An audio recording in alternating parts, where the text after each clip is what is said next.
Bismillah. Assalamualaikum warahmatullahi wabarakatuh. Alhamdulillah wassalatu wassalamu ala rasulillahi amma ba'du.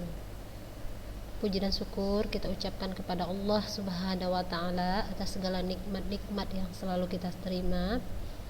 Salawat dan salam kita ucapkan kepada Nabi kita Muhammad sallallahu alaihi wasallam. Apa kabar anak-anak ustazah? Insyaallah sehat dan siap untuk memulai pelajaran kita di hari ini. Ya. Pelajaran prakarya. Nah, seperti biasa, siapkan catatan. Jangan cuma menonton. Ingat, ilmu itu harus diikat dengan cara apa? Dengan cara dicatat. Jadi siapkan catatan, lengkapi catatan per setiap pertemuan, ya, per minggunya. Ya. Dan tetaplah semangat untuk belajar. Apapun keadaan kita harus bersyukur, ya anak-anak ustazah. Nah,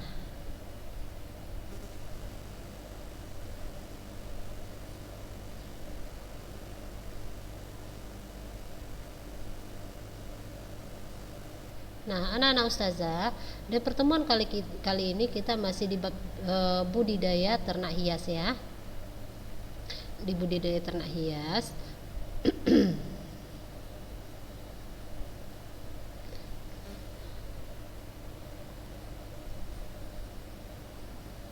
Nah, hari ini kita masuk ke tahapan budidaya ternak hias, ya.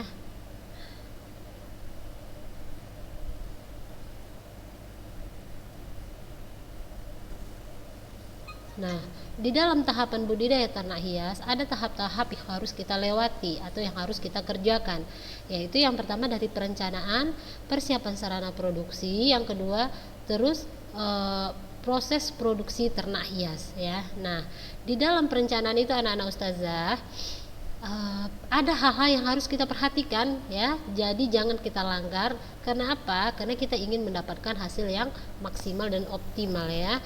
Nah, yang pertama di dalam perencanaan itu adalah menentukan jenis ternak hias apa yang akan kita budidayakan. Nah, ya kan? Apakah itu kelinci, apakah itu burung bekicau, ataukah itu hamster dan lain sebagainya. Nah, yang kedua, menentukan dan mempersiapkan kandang yang akan digunakan untuk budidaya ternak hias tersebut. Ya, terus selanjutnya menentukan jadwal kegiatan budidaya. Ya. Dan keempat, menyiapkan kebutuhan sarana, alat dan bahan, dan menentukan tugas individu kita, ya, tugas-tugas kita di dalam kegiatan budidaya. Jadi tahap-tahap ini harus kita jalani, ya anak-anak ustazah. Biar apa? Biar tadi ustazah bilang hasilnya supaya maksimal. Jadi ada rencana-rencana yang tersusun rapi, ya. Nah, setelah perencanaan, ya, di dalam kegiatan budidaya ini ada persiapan sarana produksi. Nah, untuk persiapan sarana produksi ini dia ada yang termasuk ke kelompok bahan dan ada yang termasuk ke kelompok alat. Nah, untuk kelompok bahan apa saja? Nah, dia adalah bibit. Kita ngambil kelinci. Misalnya kita mau berbudidaya kelinci, kita ambil contoh di sini. Nah, kita mempersiapkan bibit kelinci. Umurnya 35 sampai 65 hari, ya. Nah, kita harus menyediakan pakan hijauan dan konsentrat, ya. Nah, kita juga harus menyediakan obat-obatan. Kita juga harus menyediakan vitamin atau probiotiknya. Nah, untuk alat apa saja yang harus kita sediakan? Kita harus menyediakan timbangan, ya, tempat makan dan minum, dan pembersih kotoran dari ternak kita. Nah, jadi itu termasuk ke dalam prasarana alatnya. Nah, setelah itu ada tahap yang ketiga. Kita memulai ke dalam proses budidaya ternak hias.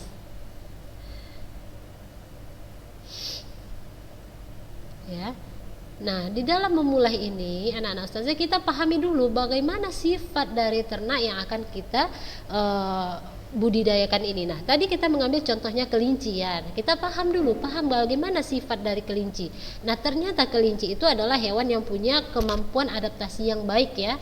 Dia bersifat sosial dan dia sangat senang jika mendapatkan perhatian, ya, banyak perhatian dari pemiliknya. Jadi dia bukan sejenis binatang yang mau dikucilkan. Jadi dia ditaruh di kandang belakang rumah atau dia di kandang sendirian di luar rumah, ternyata tidak begitu. Dia lebih senang kalau banyak perhatian dari pemiliknya. Dia lebih senang kalau sering berinteraksi dengan pemiliknya, ya. Nah, sementara untuk masa hidup kelinci rata-rata ya anak ustazah insya Allah mencapai umur 5 sampai 10 tahun ya. Nah, tapi dengan syarat tata laksana pemeliharaannya yang baik dan yang benar ya. Jadi jangan amburadul. Jadi kalau kita dalam budidaya ini kita pelihara dengan baik ya kan, sesuai dengan prosedur yang ada, nah kita juga bisa memberi umur yang panjang, membantu umur panjang untuk kelinci tersebut. Namun kalau kita abaikan kita abaikan makan asal-asalan, asal makan, entah itu makanannya dingin dari kulkas atau makanan yang hijaunya masih hijau segar, nah itu akan membuat si kelinci tadi mempunyai umur yang pendek. Nah, baik anak-anak ustazah, di dalam proses budidaya ada tahap-tahapnya. Ada tahap pertama adalah yang pertama atau A, kita menyiapkan kandang sesuai dengan jenis kelinci yang akan kita pelihara ya. Nah, untuk patokan kelinci biasanya kelinci itu harus bisa selonjoran ke segala arah ya.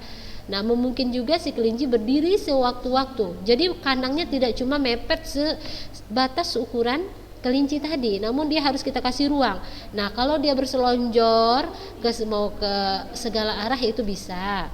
Nah, atau nanti dia mau berdiri tegak, nah tingginya juga cukup. Nanti di sana aja lah, kita matiin aja.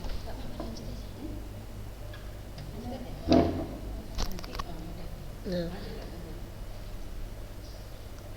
ya anak-anak ustazah, jadi jangan diberi dia kandang yang mepet atau betul-betul seukuran badannya. Nah, untuk ukuran kandang kelinci ya, ukuran kelincinya yang sedang seperti jenis Rex atau satin, rata-rata ukuran kandangnya itu ada standarnya lah ya, anak-anak ustazah ya, 80 kali 75 kali 45 cm ya, dengan ketinggian dari lantai kurang lebih 1 meter ya.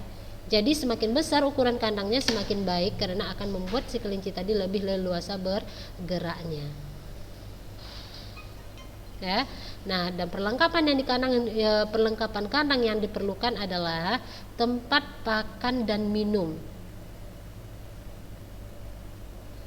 Nah, jadi kalau dalam budidaya anak-anak ustazah bisa dilihat gambarnya, kita bisa membuat kandangnya berderet ya, berderet.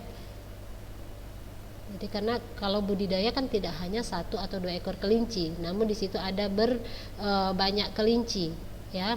Di saat kita mungkin pertama memulai ada 1 induan, 1 betina, 1 jantan. Nah, mungkin dia nanti akan berkembang biak. Nah, kita bisa membuat kandang seperti ini ya anak-anak ustazah. Jadi dia ada sekat-sekatnya. Jadi sebenarnya lebih menghemat tempat ya, daripada dibuat satu-satu gitu, juga menghemat biaya pembuatannya. Setelah itu tahap yang B yaitu tempatkan 5 sampai 6 ekor kelinci umur 8 minggu per kelompok yang telah lepas sapih ya. Jadi dia sudah tidak menyusu sama induknya. Jadi setiap kelompok itu dia ditaruh 5 sampai 6. Kenapa? Karena tadi dibilang dia adalah mempunyai jiwa sosialnya adaptasinya bagus ya kan. Terus dia termasuk makhluk yang sosial tadi ya anak-anak ustazah ya. Jadi jangan dibiarkan dia satu-satu. Jadi dia ada kawan juga membuat dia nyaman sebenarnya. Nah, tahap yang ketiga atau C yaitu berikan pakan sebanyak 2 kali ya. Jadi pagi kita sudah memberi dia pakannya, terus dilanjutkan lagi sore hari. Nah, sementara untuk air minum berikan dalam jumlah yang tidak terbatas. Jadi selalu tersedia tempat minum di situ dengan air yang selalu ada di dalamnya. Dan usahakan setiap hari kita membersihkan ya tempat minum sebelum diberikan ke kelinci ini. Ingat, kelinci ini juga termasuk sensitif ya untuk pencernaannya. Nah, yang D yang berikutnya, pisahkan kelinci jantan dan betina ketika sudah memasuki masa puber atau siap kawin ya. Masukkan ke dalam kandang 1 per 1. Nah, biasanya untuk umur betina yang siap kawin itu sekitar umur 5 sampai 6 bulan ya. Sedangkan untuk umur jantan yang siap kawin itu 6 sampai 7 bulan.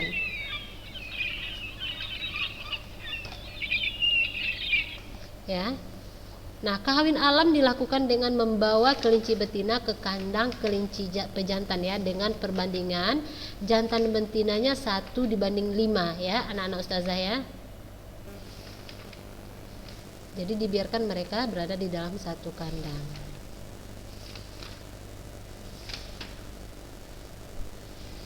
Nah, anak-anak ustazah, dari awal ustazah sudah menjelaskan bagaimana ciri-ciri binatang ternaknya yang bagus untuk budidaya, terus bagaimana tahap-tahapan. Nah, sekarang ada tugas.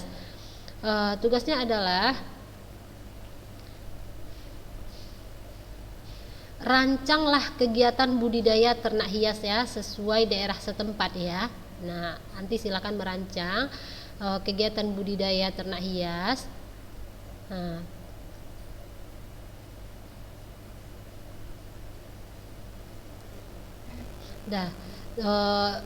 tentukan jenis ternaknya apa, entah itu kelinci, entah itu hamster, entah itu burung kicauan, merpati atau terserah ya. Terus jelaskan, tuliskan persiapannya, alatnya apa saja di dalam kegiatan budidaya itu ya. Terus bahan apa saja dalam kegiatan budidaya ya, cukup berdasarkan materi yang sudah ustazah berikan, tidak usah mengada-ngada ya. Nah, terus proses budidayanya ya, tahapannya ya anak-anak ustazah, mulai dari mana gitu, misalnya menyediakan bibit seperti tadi itu kan. Nah, itu tugasnya waktu 1 minggu ke depan ya. Kalau memang kurang paham silahkan bertanya. Merancang kegiatan budidaya ternak hias ya.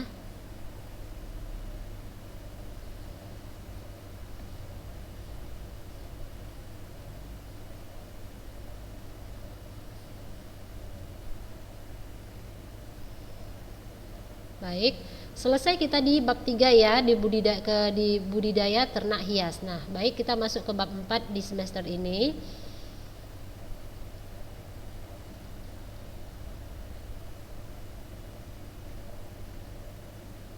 Yaitu pengolahan. Nah, anak-anak ustazah, di bab 4 ini kita masuk ke pengolahan makanan ikan dan daging. Ya, jadi makanan mentah kita olah menjadi makanan. Nah, bisa juga diolah menjadi bahan pangan setengah jadi ya, dari pangan ikan dan daging.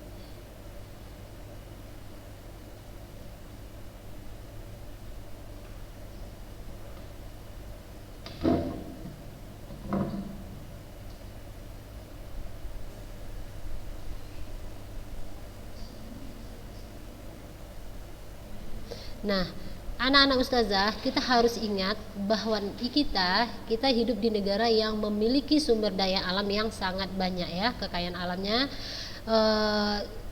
bukan hanya dari sektor kekayaan alam ya. Nah, namun juga kekayaan non migas, bukan hanya sektor migas atau seperti minyak bumi, tambang dan lain sebagainya, namun dari non migas seperti sektor pertanian, peternakannya ya, anak-anak ustazah. Nah, sementara untuk sumber pangannya anak-anak ustazah. Nah, untuk sektor pertanian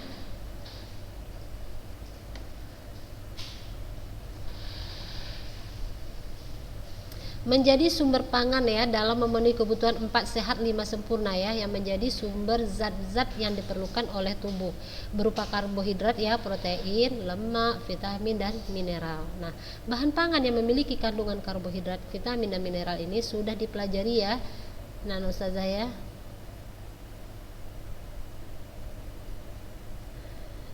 Kita sudah belajar di kelas 8 tentang makanan serealia ya, makanan kacang-kacangan, umbi-umbian, nah kan, yang mengandung karbohidrat, vitamin dan mineral. Nah, di kelas 9 ini kita belajar tentang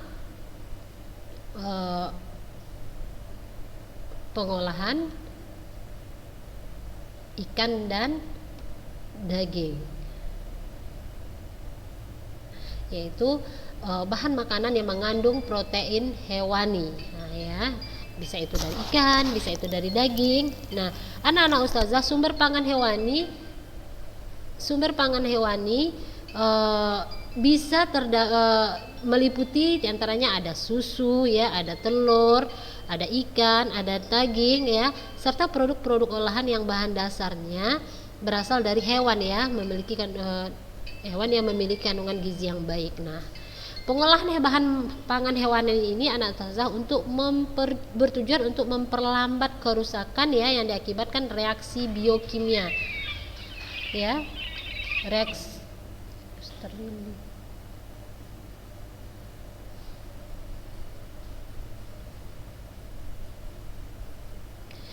serta menghasilkan produk olahan secara sensorik ya.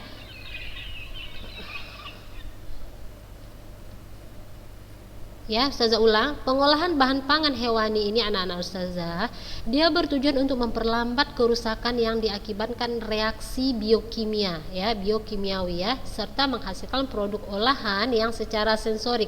Sensorik maksudnya adalah dari aromanya, rasanya dan teksturnya ya, yang memiliki bentuk yang menarik ya dan bernilai gizi yang tinggi. Ya. Nah, bahan pangan ikan dan daging ya yang masih mentah, dia memiliki kandungan air yang tinggi ya, sehingga dapat merusak ikan dan daging menjadi cepat ya.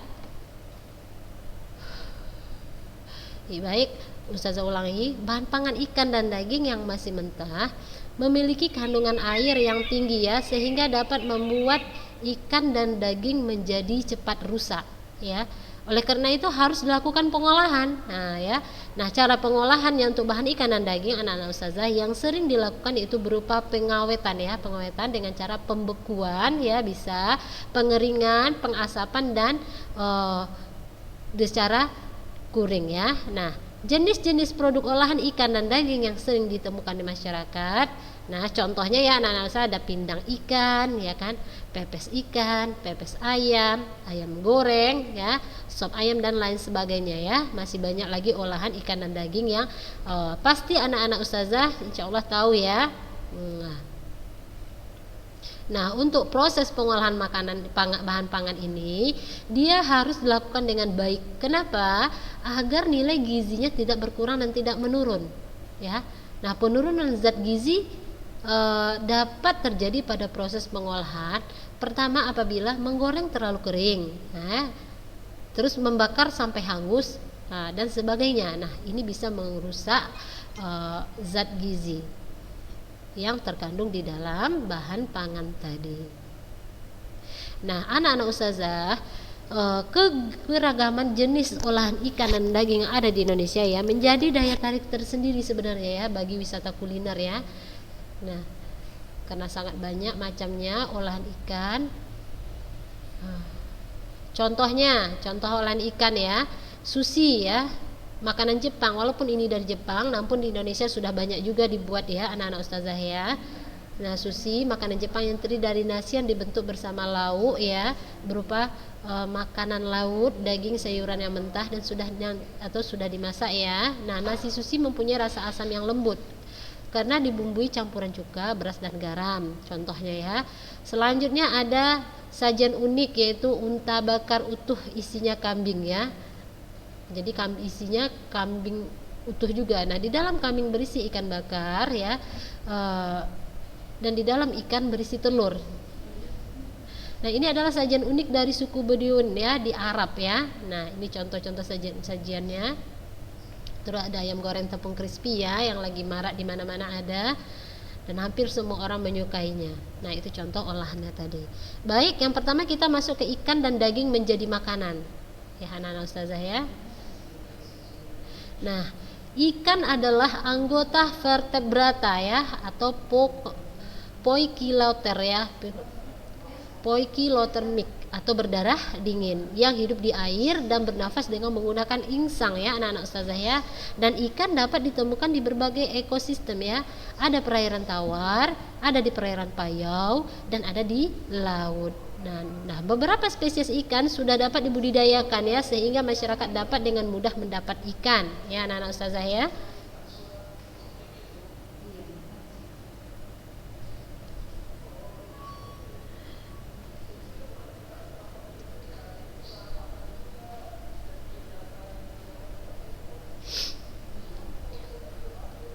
Nah, daging sebagai bahan olahan adalah bagian yang lunak di tubuh hewan yang terbungkus kulit ya, dan melekat pada tulang yang menjadi bahan olahan pangan. Nah, sebagai sumber olahan pangan berdasarkan warna dasar bahan pangan, daging bisa dibedakan menjadi dua, yaitu ada daging berwarna putih dan ada daging berwarna merah. Nah, daging berwarna putih biasanya anak-anak ustazah lebih cenderung berasal dari unggas ya, dari unggas, contohnya dari ayam ya. Nah, sedangkan daging berwarna merah berasal dari hewan berkaki 4, entah itu sapi, entah kerbau atau kambing, ya kan anak-anak ustazah, atau unta dan lain sebagainya. Nah, baik, pertama kita akan mempelajari jenis ikan dan daging ya. Ikan dan daging ya, banyak sekali jenisnya ya. Nah, di sini kita akan urai jenis ikan dan daging yang umum kita jumpai di Indonesia. Yang pertama adalah ikan ya.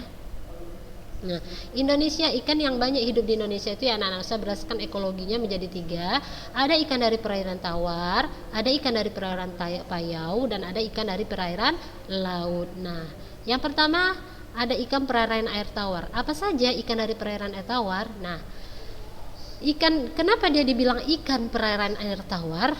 Nah, yaitu karena ikan menghabiskan sebagian dan seluruh hidupnya di air tawar. Contohnya dia hidup di sungai ya kan, atau hidup di danau. Nah, dalam banyak hal anak-anak ustazah, lingkungan air tawar berbeda dengan lingkungan perairan laut ya.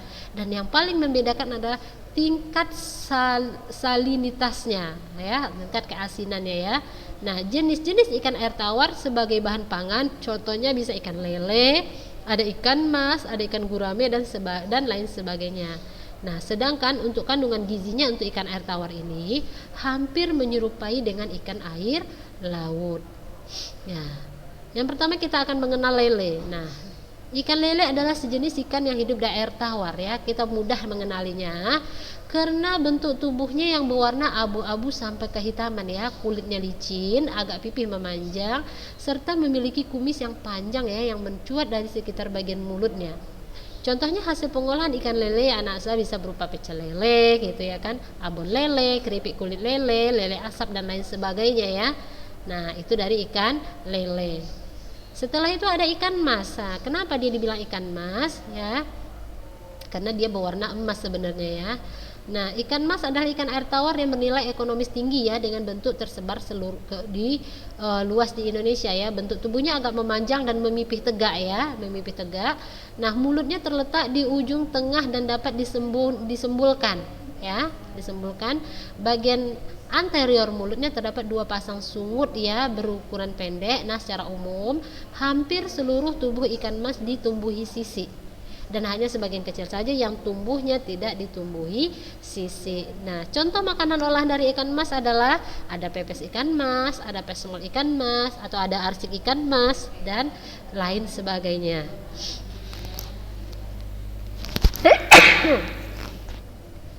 Nah, selanjutnya ikan air tawar yang lainnya adalah ikan bawal. Nah, ikan bawal ini adalah anak-anak ustazah ikan yang berbadan pipih ya, dan berenang secara bergerombol. Nah, bawal juga ditemukan beriringan bawal sering ditemukan beriringan di dasar perairan ya. Dari arah samping tubuhnya bawal tampak membulat oval ya, dari membulat oval. Nah, bagian tubuh ikan bawal ini berwarna kuning kemerahan ya. Nah, contoh hasil olahan dari ikan bawal ini adalah bawal asam manis ya kan, bawal bakar dan lain sebagainya. Nah, ada khas masakan mungkin di daerah-daerah anak-anak ustazah tempat tinggal ada masakan khas yang terbuat dari ikan bawal ini ya. Dan sangat banyak lagi jenis-jenis yang lainnya. Nah, setelah ikan perairan air tawar, kita mempelajari ikan perairan air payau. Kenapa dibilang ikan perairan air payau? Nah, karena ikan yang hidupnya di perairan payau. Kenapa? Yaitu perairan yang merupakan percampuran antara perairan tawar dan perairan laut ya, seperti muara ya. Air payau itulah air ya, percampuran antara air tawar dengan air laut, itu namanya air payau. Nah, biasa ini adalah daerah-daerah muara ya anak-anak ustazah. Nah, kadar garam dalam perairan ini berkisar antara 5 sampai 29 ppm ya. Nah, ikan-ikan air payau biasanya yang sering dikonsumsi itu ada ikan bandeng ya, ada ikan kakap, nah, ya contohnya, dan lain masih ada juga. Nah, ikan bandeng ya anak-anak ustazah merupakan ikan yang habitat aslinya di laut sebenarnya ya, tetapi saat bandeng ini sudah banyak saat ini ikan ini sudah banyak dibudidayakan di perairan payau ya. Ingat, habitat aslinya dia adalah di laut. Nah, untuk ikan bandeng memiliki tubuh memanjang agak gepeng ya anak-anak ustazah, warnanya hitam kehijauan ya, dan keperakan di bagian sisi. Nah, saat ini hasil olahan yang terkenal dari ikan bandeng adalah bandeng presto. Ya, bandeng presto yaitu ikan bandeng yang dimasak dengan cara dikukus ya dan direbus ya dengan tekanan tinggi sehingga durinya menjadi lunak. Kenapa ikan bandeng ini lebih senang di presto? Sebenarnya karena anak-anak ustazah dia sangat banyak mengandung duri-duri kecilnya dan agak menyulitkan untuk kita konsumsi. Namun kalau dia sudah dijadikan olahan makanan bandeng presto, nah duri-durinya tadi akan menjadi lunak dan bisa kita konsumsi ya. Nah, untuk bandeng presto yang terkenal di Indonesia adalah daerah Kota Semarang. Jadi kalau ada anak-anak ustazah yang berjalan ke Semarang atau ada rekreasi ke sana, silahkan membeli oleh-oleh khas Kota Semarang yaitu bandeng presto. Nah, setelah ikan bandeng, ikan air payau lainnya adalah ikan kakap ya. Untuk kakap ini ada kakap putih anak-anak ustazah dan ada kakap merah. Nah, untuk kakap putih anak-anak ustazah adalah ikan yang mempunyai toleransi ya. Ikan kakap putih adalah ikan yang mempunyai toleransi yang cukup besar terhadap kadar garam ya. Nah, ikan kakap memiliki warna merah cemerlang, mulutnya lebar, sedikit serong dengan gerigi halus ya. Bagian atas dan penutup insang terdapat lubang dan kupingnya. Nah, untuk ikan kakap ini merupakan ikan yang banyak digunakan dalam pembuatan olahan ikan atau frozen food ya. Misalnya seperti otak-otak, siomay, kaki naga, nugget dan lain sebagainya. Nah, setelah itu anak-anak ustazah ada ikan perairan air laut. Nah, kenapa dibilang ikan air laut? Nah, karena ikan yang hidupnya di laut dan dengan salinitas di atas 30 ppm ya kadar garamnya ya. Nah, ikan laut sangatlah banyak jenisnya anak-anak ustazah. Di sini kita mengambil contoh, ada ikan tuna, ada ikan tenggiri, ada ikan kembung ya. Nah, baik. Untuk ikan tuna anak-anak ustazah adalah ikan perenang ya. Dia pernah mencapai diukur 77 km. Dia berenang bisa mencapai 77 km per jam ya. Dengan ukuran tubuhnya kisaran antara 100 sampai 22-25 cm. Nah, untuk ikan tuna tertutup oleh sisik kecil ya, berwarna biru tua dan agak gelap pada bagian atasnya ya anak-anak ustazah. Nah, hasil olahan ikan tuna bisa menjadi filet ikan, stik tuna, penggalengan ikan tuna dan lain sebagainya. Setelah itu ada ikan tenggiri ya. Ikan tenggiri memiliki tubuh memanjang dan pipih ya, bersisik kecil dan tipis dengan warna tubuh yang belang-belang biru gelap ya. Untuk ikan tenggiri ini anak-anak ustazah bermulut besar dengan taring yang tajam ya. Nah, olahan ikan tenggiri yang sering kita jumpai bisa berbentuk siomay, kerupuk, bakso, pempek dan lain sebagainya. Terus contoh yang lain ikan kembung. Ikan kembung termasuk ikan kecil yang memiliki nilai ekonomis yang cukup baik ya. Nah, olahan ikan kembung yang terkenal yaitu bisa kembung balado ya, bumbu kuning, bisa juga diolah menjadi ikan kembung tanpa duri atau di presto. Nah, itu tadi jenis-jenisnya. Insyaallah untuk minggu pertemuan kita masuk ke daging ya anak-anak ustazah. Nah, ikan-ikan ada ikan air tawar, air payau dan air laut. Apa itu air tawar, apa itu air payau, apa itu air laut sudah saya jelaskan dan silahkan dicatat. Nah, kalau ada yang tidak paham dari materi kita hari ini, silahkan anak-anak ustazah bertanya ya. Baik, untuk materi daging kita masuk di pekan depan atau pertemuan selanjutnya. Baik, ustazah cukupkan hari ini sampai di sini. Barakallahu fikum. Assalamualaikum warahmatullahi wabarakatuh.